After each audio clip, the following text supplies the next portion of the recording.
Assalamualaikum warahmatullahi wabarakatuh. Selamat berjumpa teman-teman semua.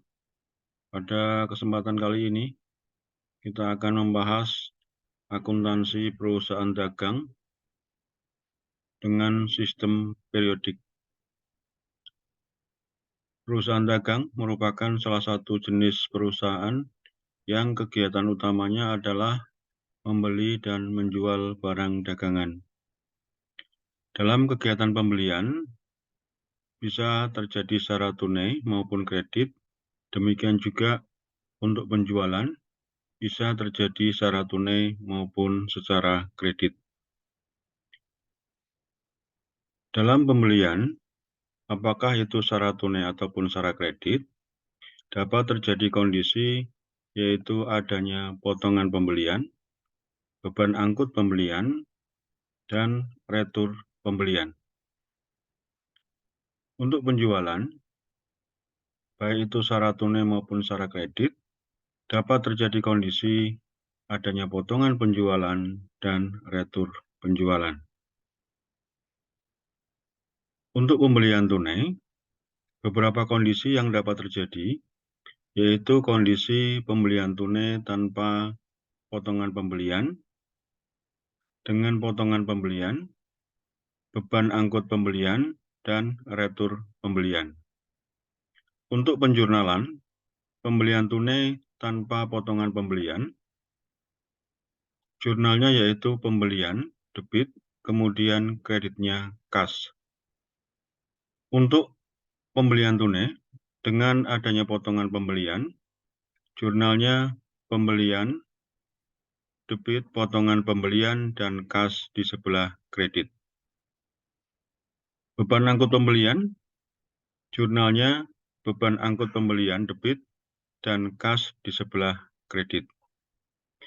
Kemudian untuk retur pembelian, jurnalnya adalah kas debit dan kreditnya retur pembelian. Selanjutnya, untuk pembelian secara kredit, kondisi pada saat pembelian, jurnalnya adalah pembelian, kreditnya utang dagang.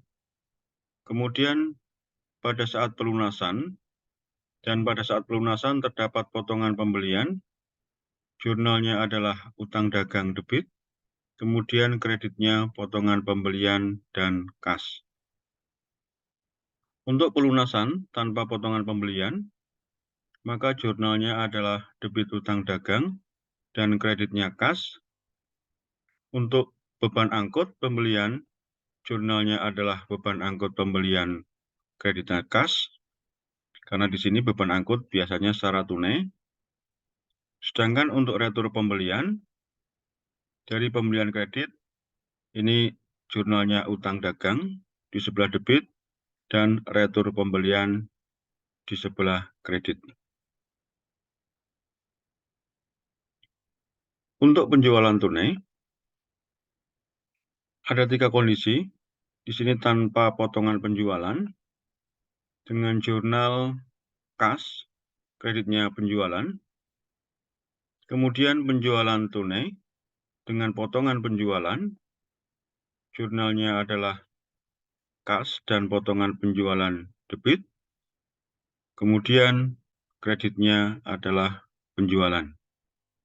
Untuk retur penjualan, dalam penjualan tunai, jurnalnya adalah debit retur penjualan dan kreditnya kas. Untuk penjualan kredit, ada 4 kondisi di sini.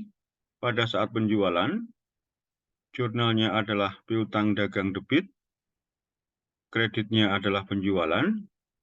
Untuk pelunasan dengan adanya potongan penjualan, jurnalnya kas dan potongan penjualan debit, kreditnya piutang dagang.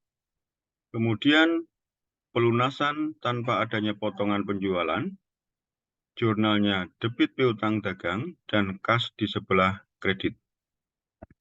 Untuk retur penjualan, jurnalnya adalah retur penjualan debit dan piutang dagang di sebelah kredit. Selanjutnya, dalam transaksi pembelian ataupun penjualan, bisa terjadi adanya pembayaran sebagian ataupun pembayaran namun tidak secara menyeluruh. Misalnya untuk pembelian dengan pembayaran sebagian, jurnalnya di sini adalah pembelian debit, kemudian kreditnya utang dagang, kemudian kreditnya lagi adalah kas.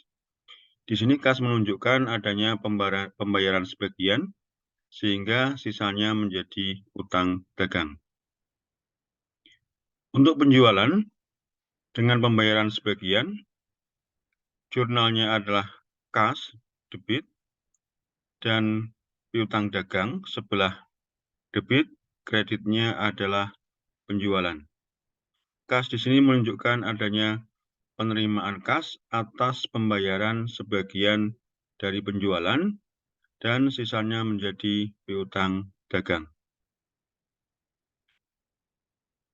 Dalam akuntansi perusahaan dagang, ada dikenal yang namanya syarat pembayaran. Misalnya N/30, ini berarti pembayaran dilakukan paling lambat 30 hari setelah tanggal pembelian atau penjualan. 2/10 N/30 ini berarti jika pembayaran dilakukan dalam 1-10 hari setelah tanggal transaksi, akan mendapat potongan sebesar 2% dan pembayaran paling lambat 30 hari sejak tanggal pembelian atau penjualan.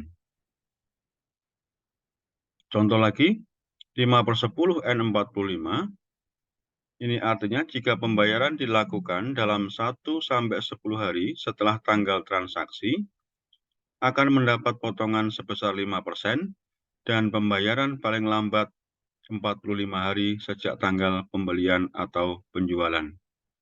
Di sini bisa bervariasi, bisa N/45 yang berarti paling lambat 45 hari.